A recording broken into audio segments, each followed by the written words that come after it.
প্রিয় শিক্ষার্থী বন্ধুগণ, আমন্ত্রণ জানাচ্ছি বিএসবি কেমব্রিয়ান উচ্চশিক্ষা দেশ বিদেশ অনুষ্ঠানে।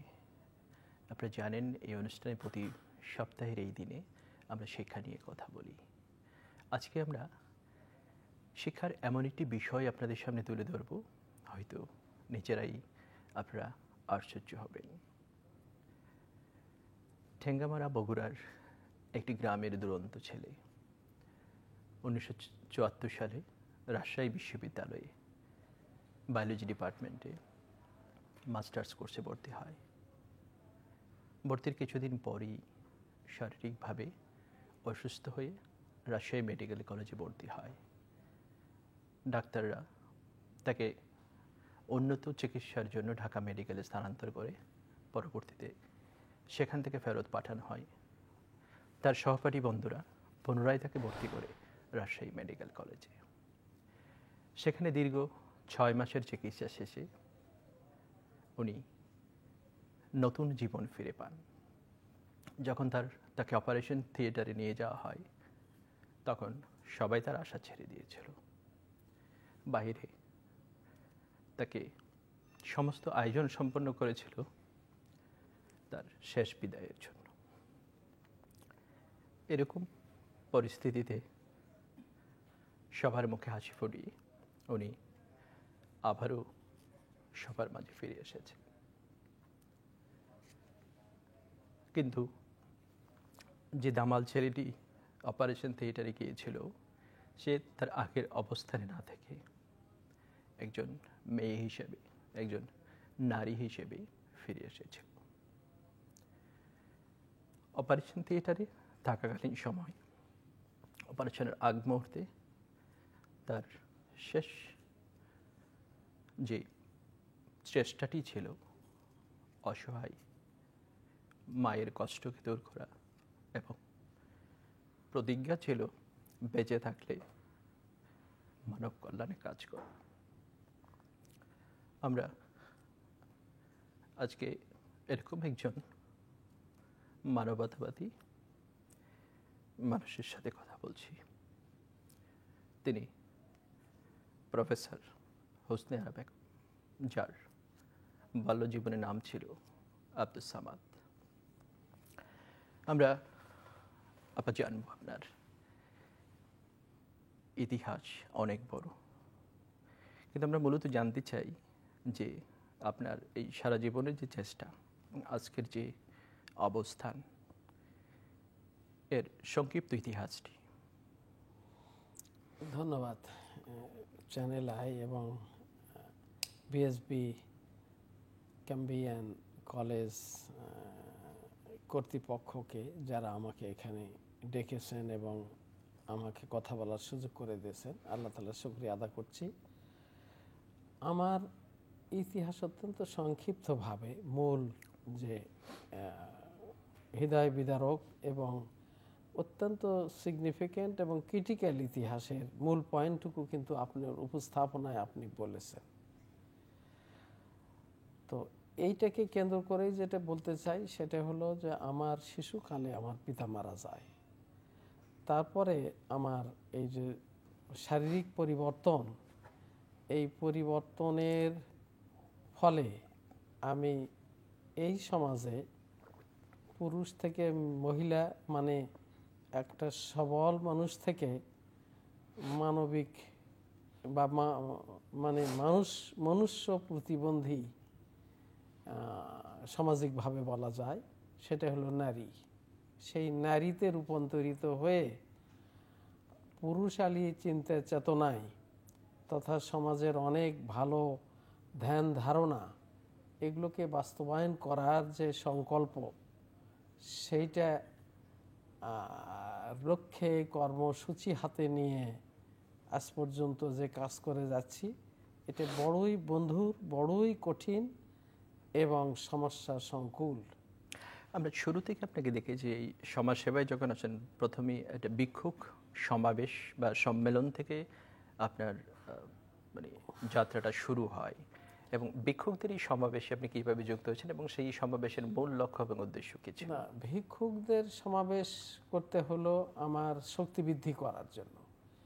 এই ভিক্ষুকরাই 1964 সালে তারা একটা তাদের নিজেদের আত্মসম্মান বা আত্মনির্ভরশীল হওয়ার জন্য ভিক্ষাবৃত্তির যে গ্লানি, জঘন্যতা এবং নির্যাতন, অনেক প্র্যাকটিক্যাল কথাবার্তা আছে, সে সময় দেবেন না আপনারা, বলতে পারবো না। তো সংক্ষেপে যেটা বলতেছি যে ভিক্ষাবৃত্তি এবং নির্যাতন, নিপীড়ন, তাদের প্রতি যে অমানবিক ব্যবহার, এইটার থেকে পরিত্রাণ পাওয়ার জন্যই তারা আত্মনির্ভরশীল হতে চেয়েছিল। সে কারণেই এই ঠ্যাঙামারা মহিলা সবুজ সংঘ এটা 1964 সাল থেকেই তারা করে আসছে। তো তারা ভিক্ষুক এবং গৃহকর্মী মহিলারা, তো তাদের শক্তি বৃদ্ধির জন্য তারা আমার কথা ভেবেছিল। কারণ তারা জানতো আমার ছেলেবেলায় আমি অনেক নিদর্শন, অনেক উদাহরণ আছে যে আমি সাহসোচিত কাজ অনেক করেছি। তো আমি যেহেতু মেয়ে হয়েছি, তাদের ধারণা যে আমার সঙ্গে নিলে তাদের ওই দুর্বলতা কভার আপ হবে, শক্তিশালী হবে। আর আমিও, আপনি যেটা বললেন যে অপারেশনে ঢোকার সময় একজন ছেলে অপারেশন থিয়েটারে ঢুকছিলাম, কিন্তু সকল ডাক্তারদের অভিমত ছিল যে আমি ফিরবো না, আমি না ফেরার দেশেই চলে যাইতে হবে। কিন্তু আমার বিধবা মার দিকে চিন্তা করে আমি নিয়ত করেছিলাম যে আমি যদি ফিরি তো আমার জীবনটা মানুষের জন্য উৎসর্গ করব। তো তারপরে লেখাপড়া করলাম স্বাভাবিক মানুষের মতো, ভালো কলেজে, সরকারি মুজিবুর রহমান মহিলা কলেজে চাকরি নিলাম। সেখানে এই চাকরি করতে করতেই আমার হলো যে আমার তো প্রতিশ্রুতি রক্ষা হচ্ছে না। আর প্রতিশ্রুতি রক্ষা করার জন্য আমি যে ইনফর্মালভাবে যে সেবাটা করতাম, এইটার তো সাস্টেনেবিলিটি নাই, এবং এইটার একটা ফর্মাল হওয়া উচিত। এবং এটার প্রাতিষ্ঠানিক রূপ দিতে গিয়ে প্রাতিষ্ঠানিক রূপ দেওয়া উচিত, ভিক্ষুকদেরকে সাথে নিয়ে কাজ শুরু করেছি। এটার প্রাতিষ্ঠানিক রূপ দিতে গিয়ে এই ভিক্ষুকদের যে সংগঠন, সেখানে আমি 1980-তে যোগ দিলাম, এবং যোগ দিয়ে সেই অবধি এটাকে ফর্মালাইজেশন করা, এটাকে আপনার আদর্শিকভাবে, তবে এইটার যে আদর্শগুলো, এটা কিন্তু জীবন থেকে মর্মে মর্মে উপলব্ধি করে, জীবন থেকে শিক্ষা নিয়ে তারাই কিন্তু এটা ফর্মুলেট করেছে। সেইটাকেই শুধু আমরা একটু ভালো ভাষায় লিখেছি আর বাস্তবায়ন করছি।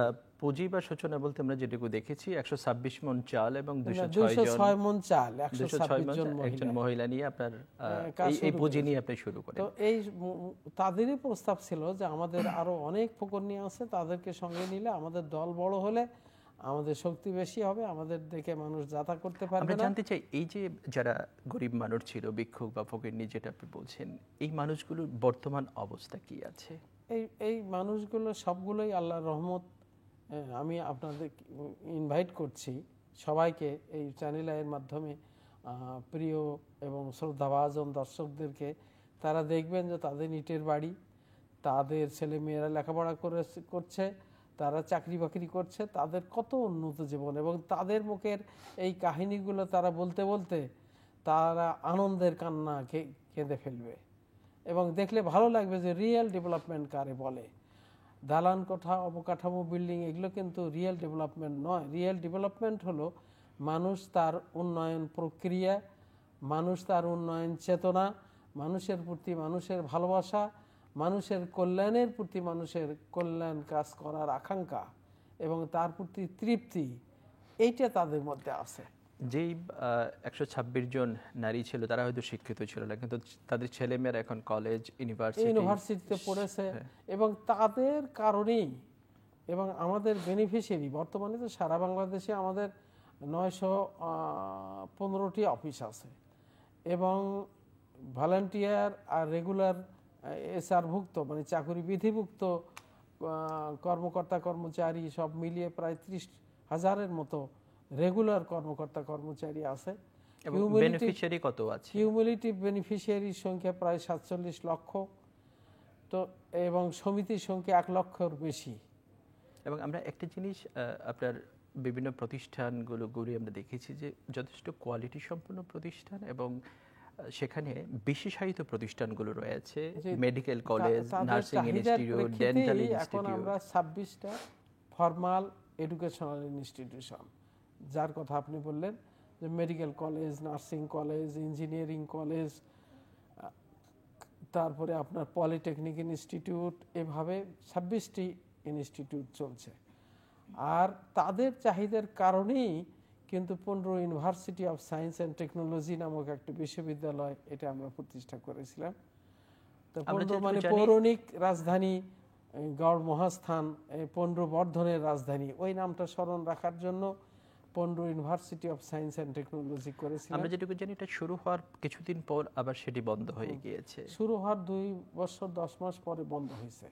অথচ শুরুর আমাদের অনুমোদন পত্রে 5 বছর সময় দেওয়ার কথা ছিল, যে আমাদেরকে বিভিন্ন সীমাবদ্ধতা কভার আপ করার সময় ছিল, কিন্তু সেই সময়টুকু আমাদেরকে দেওয়া হয় নাই। যে কারণে আমাদেরকে তখন বিএনপির সময়, বিএনপি সরকার, বর্তমান সরকারের মাননীয় প্রধানমন্ত্রী বলেছে প্রত্যেকটি জেলায় একটি করে ইউনিভার্সিটি প্রতিষ্ঠার ব্যাপারে। আমার মনে হয় ওই আশাতে কিন্তু আমরা বগুড়াতে একটা ইউনিভার্সিটি, টিএমএসএস ইউনিভার্সিটি বাংলাদেশ নামে একটা সাবমিট করে রেখেছি। তো এখন পর্যন্ত এটা বিশ্ববিদ্যালয় অর্ডিন্যান্স 2010 মোতাবেক আপনার একটা রেসপন্স আমাদেরকে দেওয়ার কথা ছিল, যে এইটা অনুমোদন হবে না রেসপন্সও পাই নাই। সেজন্য আমরা অধীর আশা বুকে নিয়ে আমরা আসি যে এইটা প্রতিষ্ঠিত হবেই, কারণ এইটার এমন কোনো সাইট নাই যে উইকনেস আছে।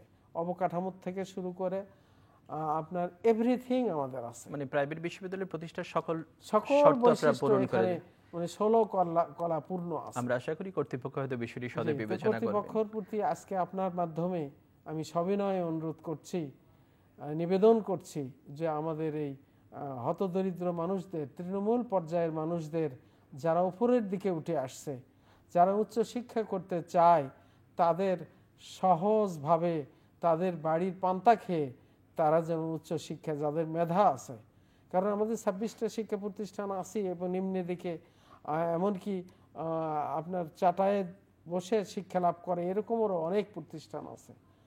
তো এই যারা ক্যাপাবল, যারা উচ্চ শিক্ষা গ্রহণ করতে সক্ষম, তাদের যে আকাঙ্ক্ষা যাতে কম পয়সায়, বিনে পয়সায়, লাইক গভর্নমেন্ট পাবলিক ইউনিভার্সিটির মতোই যেন কম পয়সা দিয়ে তারা, কম টাকা দিয়ে তারা যেন উচ্চ শিক্ষা গ্রহণ করতে পারে, এই আশা পোষণ করেই আমরা আশা করি আপনার এই স্বপ্ন বাস্তবায়ন হবে। কিন্তু আমরা আপনার কাছে আরেকটু জানবো যে আপনি এই যে সাধারণ মানুষদেরকে নিয়ে আজকের এই পর্যায়ে নিয়ে আসছেন এবং তারা স্বাবলম্বী হয়ে আছে, প্রত্যেকেই আত্মকর্মসংস্থানের ব্যবস্থা করতে পেরেছে, তাদের সন্তানরা উচ্চশিক্ষায় শিক্ষিত হয়েছে, আপনি কিভাবে মনে করেছেন যে শিক্ষার মাধ্যমে এই মানব সেবাটা করা সম্ভব?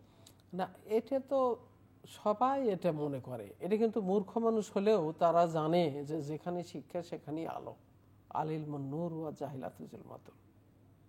যেখানে শিক্ষা আছে সেখানেই কিন্তু উন্নয়ন আছে। আপনার এই শিক্ষিত, আর আমরা যে শিক্ষায় শিক্ষিত করে তুলছি এটা কারিগরি শিক্ষা। এই কারিগরি শিক্ষার আমাদের 26টা শিক্ষা প্রতিষ্ঠান, এই TMSS medical college, TMSS nursing college, এই ফাইনাল ইয়ারে যাওয়ার আগেই তাদের চাকরির জন্য ব্লক হয়ে যায়। তারা আপনার হাতে কলমে শিক্ষাটা গ্রহণ করতে পারে। আমরা একটা ডেস্ক করেছি, job linkage desk. Job linkage ডেস্কের রেজিস্টার যদি দেখেন, এবং জব লিঙ্কেজ ডেস্কের সফলতা অনেক ভালো। তারা আমাদের সংগঠনের ডিসিএম হয়, ডাইরেক্টর কোঅর্ডিনেশন মিটিং হয়, সেখানে প্রত্যেক ডোমেইন থেকে, প্রত্যেক ডিপার্টমেন্ট থেকে তাদের অ্যাচিভমেন্ট বলতে হয়। জব লিঙ্কেজ ডেস্কের অ্যাচিভমেন্ট সবচেয়ে ভালো, কারণ তারা প্রত্যেককে জব লিঙ্কেজ করে দিতে পেরেছে, অথবা কোনো না কোনোভাবে সে কর্মসংস্থান, এবং অত্যন্ত ভালোভাবে, সফলভাবে, গুণসম্পন্নভাবে তারা মানব সেবা করে যাচ্ছে, আর কর্মের মাধ্যমেই তারা ধর্ম অনুসরণ করে চলছে। তো তারা জানে কর্মই ধর্ম, সেজন্য এই সেবার কাজটি তারা অত্যন্ত উত্তমভাবে করছে। আর সেবা করলে তো এটা আমরা জানি, এবং সবাই জানে যে সেবার মধ্যে অনেক শান্তি আছে। এটা কোরআন হাদিস মোতাবেকেও ইয়েটা হলো সাইয়্যিদুল কওমি খাদিমুল নাস, এই কথা কিন্তু আল্লাহ তাআলার ঘোষণা। এর ঘোষক আল্লাহ নিজে, যে যারা সেবা করে তারা নেতা, আর নেতাকে সম্মান দেওয়া, আসন দেওয়া ঘোষকেরই দায়িত্ব। তো এটা আল্লাহ ঘোষণা করেছেন। তো সেজন্য আমাদের শিক্ষা প্রতিষ্ঠানগুলো থেকে যারা বের হচ্ছে তাদের নীতি নৈতিকতা মানবিক গুণাবলী ভ্যালুজ তাদের অনেক ভালো, কারণ এই নীতি নৈতিকতা শিক্ষা দেওয়া হয় আমাদের প্রতিষ্ঠানে। যদি যান দেখবেন এই যে 2013 সালে সরকার পিতামাতা ভরণ পোষণ আইন করেছে, তার পোস্টার, তার আপনার অ্যাড এবং ফেস্টুন দেওয়া আছে। এবং কেউ যদি আমাদের স্টাফরাই 30,000 স্টাফ, তাদের পিতামাতার পক্ষ থেকে ন্যূনতম কমপ্লেন আসলে তাকে এক্সপ্লেনেশন কল করা হয়, এবং কমপ্লেন নাই তারা দোয়া করে যে টিএমএসএসে আমার ছেলে চাকরি করার ফলে আমি পিতামাতা আমরা অত্যন্ত সুখে আছি, অত্যন্ত সম্মানের সঙ্গে আছি। তো আমরা মানুষকে প্রকৃত আশরাফুল মখলুকাত, সৃষ্টির সেরা জীব হিসেবে তারা যেন মানুষের কল্যাণ করে, অন্যায়কে ঘৃণা করে এবং লোভকে বর্জন করে উন্নয়নকে আলিঙ্গন করে, এভাবেই আমাদের শিক্ষা চলছে। সারা বাংলাদেশের যে শিক্ষার চিত্রটি আমরা দেখি, সেখানে কারিগরি শিক্ষাটি সবচেয়ে অবহেলিত আছে, অথচ পৃথিবীর উন্নয়নশীল বা উন্নত দেশগুলো সবাই কিন্তু কারিগরিতে সবচেয়ে বেশি গুরুত্ব দিয়েছে। তা আপনার ধারণা কি যে বাংলাদেশের কারিগরি শিক্ষাকে আরো বেশি আমার মনে এগিয়ে নিয়ে হয় যাওয়ার জন্য কারিগরি কি শিক্ষা করণীয় আছে? বর্তমান সরকার, এই যে বর্তমান সরকার বিশ্ব ব্যাংকের সহযোগিতায় একটা স্টেপ নামক একটা প্রকল্প, এর মাধ্যমে আপনার স্টাইপেন্ডও দিচ্ছে। আমরাই তো প্রচুর ছেলে মেয়েকে দিচ্ছি এবং আরো আধুনিকায়ন করার চেষ্টা আরো করছি। আধুনিকায়ন করা হচ্ছে। বর্তমান সরকার কিন্তু কারিগরি শিক্ষার উপরে খুবই জোর দিয়েছেন, যুগ উপযোগী শিক্ষার পরে প্রযুক্তির উপরে। আমরা আর একটা প্রজেক্ট করছি, সেটা হলো বাড়ি বসে বড় লোক, এটা প্রযুক্তি মন্ত্রণালয়ের তথ্য প্রযুক্তি মন্ত্রণালয়ের আওতায়। এইটা মেয়েরা ঘরে ঘরে বসে আপনার আউটসোর্সিং করে অনেক টাকা রোজগার করছে। এটা আমরা আশা করছি আমাদের যে গার্মেন্টস সেক্টরটা আছে, ফরেন রিমিটেন্স নিয়ে আসতেছে, এই বাড়ি বসে বড় লোক, এইটার ইনকাম গার্মেন্টস সেক্টরকে ছাড়িয়ে যাবে। এবং মেয়েদের জন্য এত আর্নিং ফ্রেন্ডলি, এটা তারা যে আর্নিং করছে, এটা খুবই ঘরে বসে ঘরকন্যার কাজও, মানে ছেলে মেয়ে প্রতিপালন প্লাস আউটসোর্সিং করে তারা আর্নিং করছে। আমরা এদেরকে আপনার কম্পিউটার কেনার ঋণ দিচ্ছি, তারপরে এদেরকে ফলো আপ ট্রেনিং দেওয়া হচ্ছে। এই প্রকল্পটা আরও ব্যাপক আকারে করার জন্য চলছে। তবে সাময়িকভাবে আমরা একটু খুবই হতাশাগ্রস্ত হয়েছি। এই মন্ত্রণালয়ের মন্ত্রী তিনি একটা বেকায়দার মধ্যে পড়ে গেছেন। ইনশাল্লাহ, যিনি এটা উদ্যোগটা নিয়েছিলেন, নির্বাচন স্তরে মাননীয় প্রধানমন্ত্রী যখন বলেছিলেন যে ঘরে ঘরে চাকরির ব্যবস্থা করবেন, তখন হয়তো আমরা বুঝতে পারিনি আসলে ওনার পলিসিটা কি হবে, কিন্তু এখন সেটি বাস্তবায়ন করছেন। হয়তো ঘরে ঘরে চাকরি, এখন যে পরিবর্তনটি আসছে তাতে হয়তো আরো বেশি সুযোগ আসতে পারে আমাদের জন্য, আমরা বিশ্বাস করি। এবং এই মেয়েরা এত হ্যাপি যে তারা ঘরে বসে, কারণ মেয়েদের তো ঘরে অনেক দায়িত্ব থাকে, অর্থাৎ যারা ইনডোর রেসপন্সিবিলিটি, যারা স্বশিক্ষায় শিক্ষিত হয়েছে তারা ঘরে বসে তারা অর্থ উপার্জন করতে পারবে, সুন্দরভাবে সংসার চালাতে, সব ব্যবস্থাই কিন্তু পর্যায়ক্রমে হচ্ছে। আপনি যে কথাগুলো উল্লেখ করছেন, কারিগরি শিক্ষা, তথ্য প্রযুক্তি শিক্ষা, এই শিক্ষার উন্নয়নের ফলে অনেক ব্যাপক পরিবর্তন আসছে সমাজে। আজকে যারা এই অনুষ্ঠান দেখলেন, আমাদের শিক্ষার্থীরা বিশেষ করে, তাদের উদ্দেশ্যে আপনার কি বক্তব্য? তাদের উদ্দেশ্যে বক্তব্য কিভাবে নিজেদেরকে তৈরি করবে? তারা শিক্ষার্থীদের দায়িত্ব, আদর্শিকভাবে তারা তাদের জীবন গড়ানোর চেষ্টা করবে, শিক্ষা গ্রহণ করবে, জ্ঞান অর্জন করবে, পড়াশোনা করবে। তাদের কর্মসংস্থান বা চাকরির কোনো চিন্তা নাই। তারা নিজেরা যদি নিজকে গড়িয়ে তোলেন, চাকরির গ্যারান্টি, তারা চাকরি পাবেই। তো সেজন্য কোথায় কি করব, এই নিজেকে যদি তারা তৈরি করতে পারে, চাকরি অন্য জায়গায় গিয়ে করার চিন্তা করতে হবে না, অন্যদেরকে তারা চাকরি তাদের পিছে পিছে ঘুরবে। কারণ আমরা যখন শিক্ষা গ্রহণ করেছি, তখন কিন্তু আমাদের অনেক সময় চাকরির চিন্তায় আমাদের মাথা একদম মগ্ন হয়েছে। আমাদের অভিভাবক যারা আছেন তারা, কিন্তু এখন আমি মনে করি বর্তমান যুগে, ডিজিটাল বাংলাদেশে এবং প্রযুক্তির যুগে, আপনার উন্নয়ন বান্ধব সরকারের বিভিন্ন বহুমুখী কর্মকৌশলের ফলে এই ছাত্রদের অন্তত চাকরি পাওয়ার চিন্তা বাদ দিয়ে শুধু তাদের এখন যেটা করতে হবে, উন্নতভাবে শিক্ষা গ্রহণ করা, আদর্শিক শিক্ষা গ্রহণ করা, জ্ঞান অর্জন করা। প্রযুক্তি কিন্তু আমাদের অনেক অভিভাবক আছেন যারা হয়তো শুধু ছেলে মেয়ে ফার্স্ট হবে এটাই তাদের টার্গেট থাকে, পড়াশোনা শেষ করে এটি চাকরি করবে সেই জন্য তাদেরকে পড়াশোনা করাচ্ছে, কিন্তু নীতি নৈতিকতা আদর্শের বিষয়গুলোতে তারা অনেক গুরুত্ব দিচ্ছে না, জ্ঞান অর্জনের বিষয়গুলোকে কয়েকদিন গুরুত্ব আগে দিচ্ছে না। আমরা একটা অভিভাবক সমাবেশ করলাম, সেখানে প্রায় 500-র অধিক অভিভাবক ছিলেন।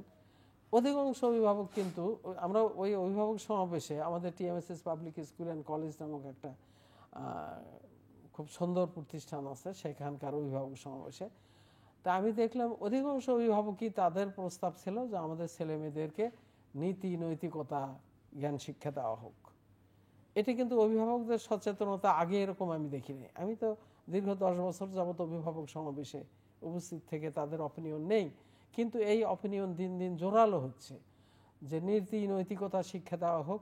কারণ অভিভাবকরা তো চায় যে আমাদের ছেলে মেয়েদেরকে আমরা উচ্চ শিক্ষা দিলাম, আমরা কঠোর পরিশ্রম করে মেহনত করে তাদেরকে উচ্চ জীবনযাপন করানোর ব্যবস্থা করলাম, আর আমরা নিগৃহীত নিপীড়িত, আমাদের স্থান হবে না, আমরা তাদের কাছ থেকে কোনো সম্মান পাবো না, জাতির কাছ থেকে সম্মান পাবো না, এইটা তো হয় না।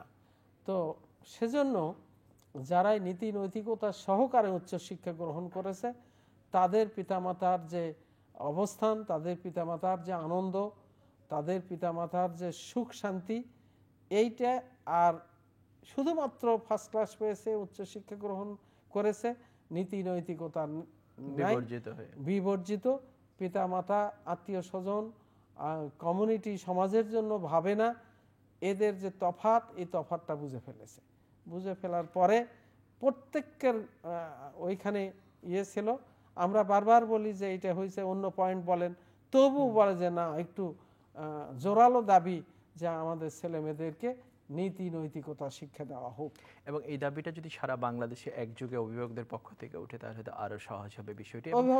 সরকারি ইতিমধ্যে নীতি নৈতিকতার বিষয়ে একটি সাবজেক্ট চালু করেছে প্রত্যেক বিদ্যালয়ে, সেটি শুরু হয়েছে। আর নীতি নৈতিকতার শিক্ষা গ্রহণ মানুষ যখন করবে এবং এটার অনুশীলন করবে, তখন তো আমাদের ল এনফোর্সিং এজেন্সি বলেন, অর্থাৎ নন প্রোডাক্টিভ খাতে ব্যয় কম করলেও চলবে, আর মানুষ তখন অন্যায় করবে না। এই যে মস্তানি, সন্ত্রাসী, চাঁদাবাজি এগুলো থাকবে না। আর আপনার হলো মানে giving is far better then receiving, এই থিঙ্কিংটা আসবে যে আমার দেওয়া, কাউকে আমি দিতে পারা বেশি কল্যাণ, বেশি আনন্দ, বেশি গর্বের, নেওয়াটা গর্বের নয়। এই যে চেতনা, এই যে মূল্যবোধ, এইটা যখন মানুষের মধ্যে জাগবে তখন তো চোরচোরটা থাকবে না। অবশ্যই এখনো কোনো চোরচোরটা নাই কিন্তু গ্রামীগঞ্জে। আপনার এই দীর্ঘ কর্মময় জীবনে অনেক কিছু করেছেন, অনেক প্রতিষ্ঠান করেছেন, অনেক মানুষকে শিক্ষা দিয়েছেন, অনেক চাকরি করেছেন। আমরা শেষ মুহূর্তে আপনাকে জানবো আপনার ফিউচারে আর কি পরিকল্পনা রয়েছে, বা আপনার মনের এমন কোনো ইচ্ছা আছে কিনা যা হয়তো এখনো সম্পূর্ণ হয়নি? না, সম্পূর্ণ তো অনেক কিছুই হয় নাই। যেমন এই যে মানুষের আপনার আদর্শিক যে অবস্থানটা, এইটা যেখানে যাওয়ার কথা সেখানে যাচ্ছে না। মানুষের মূল্যবোধ আপনার এমনকি আমি যখন এই সংগঠন শুরু করেছিলাম 126 জন মহিলা, তাদের মধ্যে যে ডেডিকেশন, তারপর অল্প সংখ্যক স্টাফ, 214 জন স্টাফ রেগুলার স্টাফ ছিল আমাদের বেতনভুক্ত, তাদের মধ্যে যে আপনার আন্তরিক দেওয়ার যে প্রেরণা, এইটা দেওয়ার প্রেরণা কমে গিয়ে নেওয়ার প্রেরণা জাগতেছে, তাহলে আপনার অর্জনটা কোথায়? মানুষকে ভালোবাসার, মানুষ সবাই যেন হাসি মুখে থাকে, দেওয়ার মধ্যেই প্রাপ্তি আছে এবং দেওয়া থেকেই অনেক বেশি আমাদের সংগঠনের ভীষণ হলো হাস্যোজ্জ্বল মহিলা সমাজ। এটা কিন্তু ফকরনীদের দেওয়া। আর তারা বলতো যে মহিলাদেরকে যদি হাসাতে পারি, হাস্যোজ্জ্বল করতে পারি, ওই মহিলা পরিবারের কাউকে ছাড়া একা হাসে না, সবাইকে নিয়েই হাসে। ধন্যবাদ। সমস্ত বাংলাদেশের মহিলারা যদি হাস্যোজ্জ্বল হয়, মা জাতি, দেশ হাস্যোজ্জ্বল হবে, এটাই হলো কাম। অনেক মূল্যবান কথা বলেছেন, অনেক কিছু শিক্ষণীয় ছিল আপনার কাছে। অনেক ধন্যবাদ আপনাকে স্টুডিওতে এসে সময় দেওয়ার জন্য। আপনাকে প্রিয় দর্শক, এতক্ষণ আমরা কথা শুনলাম গ্রামের সেই দরিদ্র মানুষ, ভিক্ষুক যারা, তারা বলছে আমরা যদি হাসি দিলে সারা বাংলাদেশ হাসবে। এরকম সারা বাংলাদেশের সকল মানুষ হাসুক, সেটাই আমরা কামনা করি।